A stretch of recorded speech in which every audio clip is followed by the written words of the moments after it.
10 years ago, Dan Levy got an unusual call from a recruiter.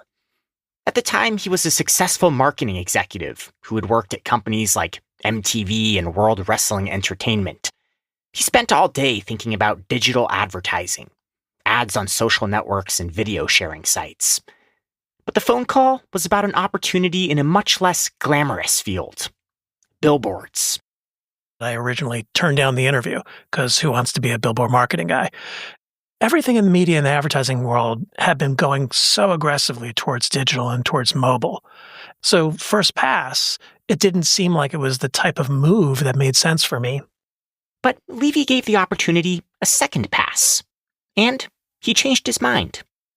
I learned that the job was about trying to help bring the world's oldest advertising medium into the 21st century. Today, Levy is the chief marketing officer at Clear Channel Outdoor, one of America's largest billboard operators. In a modern advertising landscape run by titans like Facebook and Google, billboards may seem like an antiquated way to market a product. But if you drive through any major city, you'll see hundreds of them lining the freeways. They tempt you with photos of McDonald's cheeseburgers that are 14 feet tall and 48 feet wide. They extol the virtues of the latest AI software products. They implore you to call personal injury lawyers and to find Jesus. Traditionally, billboards have been used to reach as many people as I can to deliver my message. You know, new product launches or new TV shows or movie releases. You want to get to a scaled audience. But today's billboards are more than just static tools of mass communication. The industry is increasingly being digitized, and the advertisements you see on the side of the road aren't as random as you might think. If you've ever downloaded an app on your phone and the app asks you, would you like to allow location services for this app? That feed of data helps with decisioning on what you're going to show on a billboard and when and in what locations. For the Freakonomics Radio Network, this is the economics of everyday things. I'm Zachary Crockett. Today, billboards. A few centuries ago, merchants relied on local advertising to get people to buy things. They ran spots in newspapers and sometimes even hired town criers. But mostly, they used painted signs and posters. As roads were built and people began to travel more, these posters got bigger. Brands or advertisers started to realize that getting a message in front of consumers where they are is a good idea. That's Anna Bagger. She's the president and CEO of the Out-of-Home Advertising Association of America, the national trade group that represents the billboard industry. She says that the precursors to modern billboards go back at least 200 years. Some of the earliest examples that we know were when a circus started to promote their business by putting up large posters to advertise their traveling shows. These posters, from the likes of Barnum and Bailey, were hung on barns along major travel routes and featured bright illustrations of exotic animals and acrobats. By the 1870s, a small industry had emerged around building billboards and renting them out to clients. And as cars and highways proliferated in the 20th century, so did billboards, from brands like Palmolive, Kellogg, and Coca-Cola. Today, there are so many billboards in America that it can be hard to count them. One billboard can actually be two billboards facing in different directions, sometimes three. But as of structures, there's about 350,000 static billboards in the U.S. and more than 30,000 digital billboards. To the advertising industry, billboards are a part of a category called out-of-home. You can think about it as any type of advertising that happens when you're leaving your house. In your house, you would watch television, you would be on your phone, you'd be on your computer, and you see ads there. But when you leave your home, you're exposed to advertising too. And out-of-home ads can be anything from billboards, large digital screens in Times Square, to advertising in the subway or on buses or in airports or in shopping malls or in cinemas. You know, we're everywhere outside of the home. America's $370 billion advertising industry is largely driven by the internet. Think Facebook and Google. Out-of-home only makes up a small sliver of the pie. But it's still a $9 billion business, and it's thriving. As other traditional ad mediums like print and cable TV have declined in revenue, billboard ads have continued to grow. Bogger says this is partly because they enjoy a special advantage. Think about a huge billboard. You're driving past it sometimes several times a day. Sometimes you're stuck in traffic. You tend to spend more time with physical signage than I think you do with any other form of advertising. There are a number of small local companies across the country that own and operate billboards. But around 65% of the industry is controlled by three big national players: Lamar Advertising, Outfront Media, and Clear Channel Outdoor. We have in excess of 60,000 billboard faces across the country. Again, that's Dan Levy, Chief Marketing Officer at Clear Channel Outdoor. On a day-to-day basis, I'll work with some of the largest multinational advertisers: Disney, Apple, Netflix, Morgan & Morgan, who's the largest advertiser from the legal services space. But I'll also work with local advertisers. It's a part of the way that they've told their story in their community for years. Some of these billboards are what are called wallscapes. They're on the side of a building or on the top of a building in the downtown area of a big city. But the more common billboard is the classic bulletin. Those are the billboards that everyone knows, the large billboards on the side of a major freeway. Most of them are horizontal. The standard size is a 14-foot by 48-foot.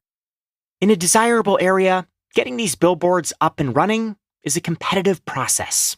It's something that we don't really talk about that much externally. So we have a real estate team, and our real estate team works with landowners who can benefit from the presence of billboards on their property. And that's everything from government bodies all the way down to individual landowners and small businesses that have either a structure on their property or an interest in working with us to build something. Sometimes Clear Channel will buy land outright and build a billboard on it. This can cost hundreds of thousands or even millions of dollars. Other times, they may work out a lease deal where they pay the landowner a monthly rent for the right to build and operate a billboard on the property. Landowners either get a flat monthly fee or a percentage of the advertising revenue, generally anywhere from 10 to 30%. There certainly are landlords who recognize that there's value in having billboards on their property, and they will either build it themselves or they'll work with a company like Clear Channel to build it. We plan to do the necessary testing of the land, the engineering work, the design, architectural designs, and then actually do all the construction ourselves. Building a new billboard is costly. You're usually looking at $100,000 or more for a standard 14 by 48-foot bulletin along a freeway. That includes permits, steel poles, foundation work, ground testing, installation, and labor. But these days, many billboard transactions involve pre-existing structures. The way that companies like Clear Channel and other larger national companies have grown is oftentimes driven by acquisition, because you'll have small business owners who start a billboard company or build a handful of structures and then build a viable local business that at some point they sell to a larger company to take over the operation of those structures. On broker websites like billboardsales.com, billboards with proven ground traffic in a desirable location can run upwards of $600,000.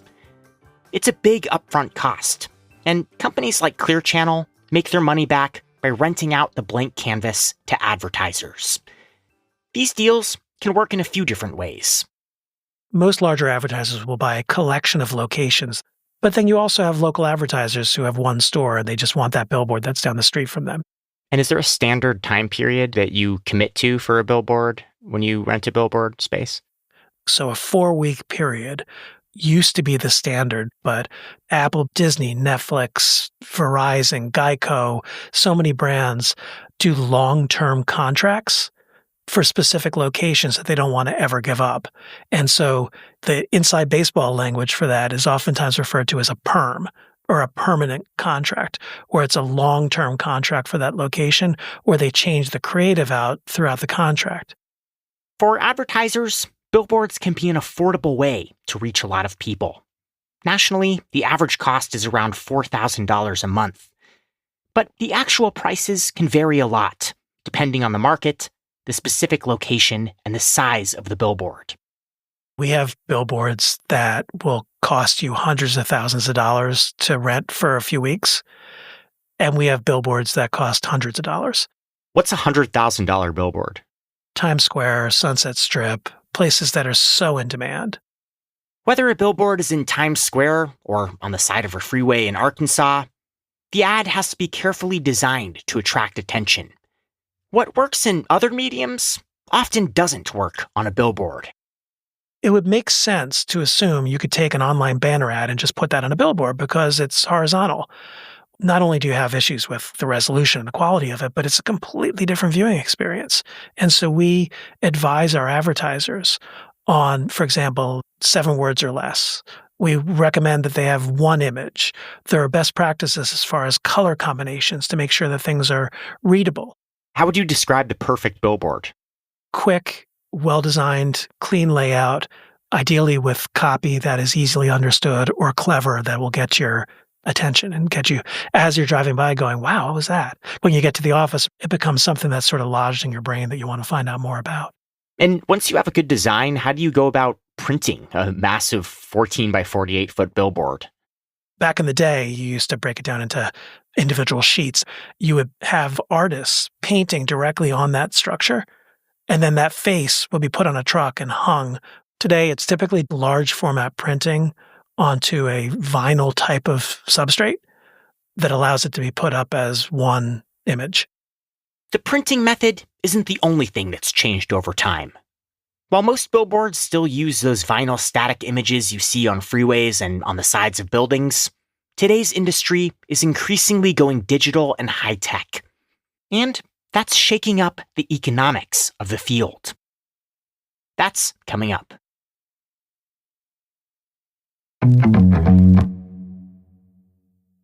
As the president and CEO of the Out-of-Home Advertising Association of America, Anna Bagger often has to respond to the suggestion that billboards are outdated.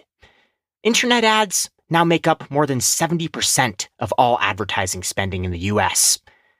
But Bagger says the digital age has been a boon for billboards. It's a very shareable medium. So even though we are an old medium with big signs and we're out in the real world, we are a connector into the rest of the media world. It creates a public conversation. You can't skip us, you can't block us. Technology, as it advances, only enhances our medium. Billboards are also immune to the polarization that other advertising channels face. If you're a Democrat, you're going to read certain news outlets and watch certain TV shows and avoid everything else. And if you're a Republican, you're going to go certain ways. Billboards are very serendipitous. We're out there in the real world. We will expose audiences to messages that they would normally maybe avoid, but they might have liked if they had seen them. But billboards have also embraced the digital revolution through imitation. Today, many static billboards are being converted into digital billboards. Between 2018 and 2023, the number of digital billboards in the US more than doubled. And these new signs come with a big advantage for the companies that own them. While a static billboard displays one ad, a digital billboard typically rotates up to 8 different ads that run for around 8 seconds each. One billboard becomes 8 billboards, becomes 8 times more revenue opportunity. So there's a financial gain too if you can convert a static to a digital. Unlike static billboards, which are rented out for set periods of time by advertisers, space on digital billboards is sold in programmatic auctions, much like the ads on websites and in podcasts like this one. Again, here's Dan Levy of Clear Channel Outdoor. Programmatic advertising is a way of automating the buying and the placement of advertising. You basically set the parameters for your ads. I want to reach this audience. I want to deliver this many impressions. I want to spend this amount of money. I want to drive this result. And the computers talk to each other. When there's a digital billboard and there's a spot that it's about to change to that doesn't have an assigned ad, what ends up happening in milliseconds is a signal gets sent out to these computers saying, I got an ad here that reaches this type of audience. Does anyone want that? And a bidding process happens where that spot is auctioned to the highest bidder, and then that ad is dynamically delivered. So it's less buying a specific billboard on a specific freeway and more sort of tapping into a distributed network of digital ads that could be anywhere that reach a demographic that you want to reach. And that process is done automatically. Exactly. Digital billboards also allow for more creativity.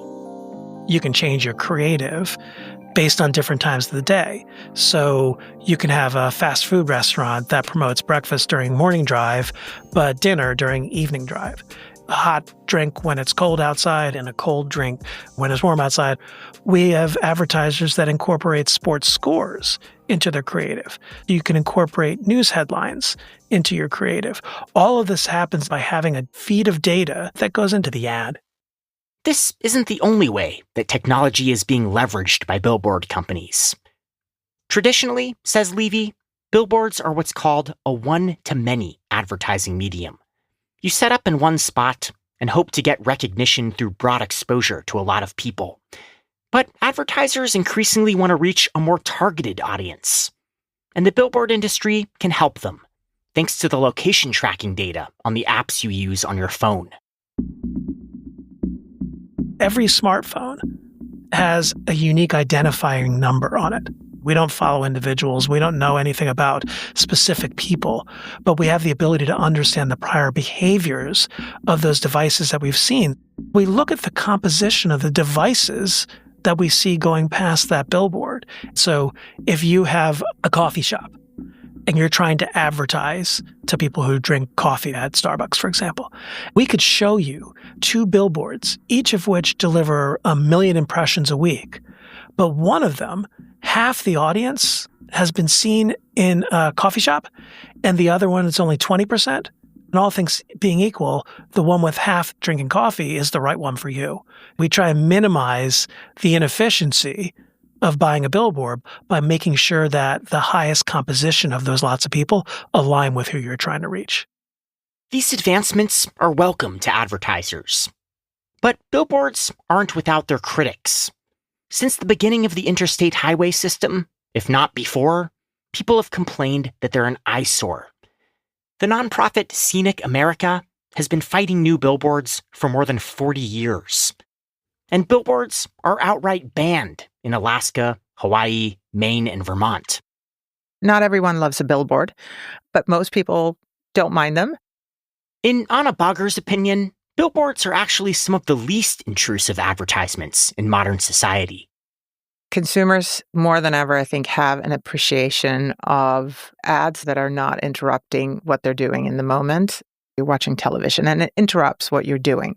We're surrounded by signage, but it's really not interrupting our journeys or what we're doing in the moment. It's just kind of there. You see it, you spend time with it. If you don't like it, you don't look at it and you move on. And, when you're sitting there on the highway in congestion, what else are you going to do? Billboards are regulated by the Highway Beautification Act, passed in 1965 by President Lyndon B. Johnson. The act limited construction mostly to commercial and industrial areas, and set in place standards for things like sizing and spacing. That was originally intended to make sure that while billboards are an important part of the economy and the business, that the growth doesn't overtake the beauty of our country and we don't have billboards every 10 feet along a highway. But then we're also subject to state, local, and individual municipalities, all of whom have signage ordinances. So the best way to illustrate this is most people think of Los Angeles as a city. For us, it's more than 70 different municipalities, each of which have their own signage ordinance. So something that could be allowed on one side of a road, if that roadway is a border into the other municipality, could be disallowed literally across the street. Companies like Clear Channel Outdoor also have to navigate all kinds of limitations around the type of content that can be displayed on a billboard. Either because the landlord says, you know what, I don't want political ads running on my property. I don't want to get involved in that. Or there are limitations on things like alcohol or cannabis or other kinds of restricted products that cannot be run on locations that are too close to schools, parks, playgrounds, houses of worship, things like that. We have landlords that have brand relationships. So there are certain categories that they say, I work with this brand, I can't have anyone else running on that location. So it's a very complicated matrix of what can and cannot run. It may not seem like that sometimes. Driving on a freeway near a city, you'll likely see dozens of billboards marketing everything from Apple computers to local strip clubs. But Dan Levy says that's part of what makes the industry beautiful. These days, he's happy to be a billboard marketing guy. Having a media environment where you can tell your brand story effectively and creatively, where we also now have the data to help you understand not just did it work or not, but how is it contributing to your mix? It seems to me that would be something that most marketers should be considering, if not embracing.